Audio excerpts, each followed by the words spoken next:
જય મહાદેવ મિત્રો, જય ગણપતિ બાપા। હું આજે કાચબાનું કહેવા માગું છું। તો કાચબાનું એવું પ્રતીક છે કે વિષ્ણુ ભગવાનને કૂર્મ રૂપ લીધેલું હતું ને, એ કાચબાને મહાદેવના હરેક મહાદેવના મંદિરમાં પહેલાં કાચબાનું પ્રતીક કાચબાને આગળ રાખે છે, અને એ વિષ્ણુ ભગવાન મહાદેવના આશીર્વાદથી વિષ્ણુ ભગવાનનું કૂર્મ રૂપ એટલે કે કાચબાના રૂપને લીધે એ કાચબાને આગળ રાખે છે, નંદીને પાછળ રાખે છે, અને શાંતિનું પ્રતીક છે કાચબો મિત્રો। એ એટલે મહાદેવનું ધ્યાન એમાં આપણું સ્થિર રહે એટલા માટે, એ જેમ કાચબો કેમ સ્થિર છે, શાંતનું પ્રતીક છે, એવી રીતે આપણે શાંતિથી મહાદેવની પૂજા કરી શકીએ।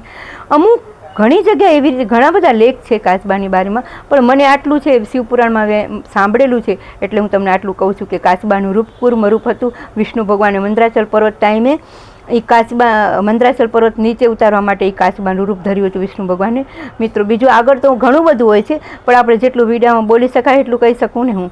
બસ બીજું મિત્રો, આ અમદાવાદનું પ્લેનનું થયું મને બહુ દુઃખ થયું। ભગવાન એની બધાય આત્માને મહાદેવ શાંતિ આપે। બસ બીજું તો આપણે શું કહી, પ્રાર્થના કરી મિત્રો। બસ મારો વિડીયો સારો લાગ્યો હોય તો શેર કરજો। ખૂબ ખૂબ ધન્યવાદ, ખૂબ ખૂબ આભાર મિત્રો। અને આવો વિડીયો જોતા રહેજો, અને કાંઈ બી કમેન્ટમાં હોય તો મને કહેજો કે હું તમને એનો જવાબ આપીશ, ભગવાનનું હોય માતાજીનું હોય।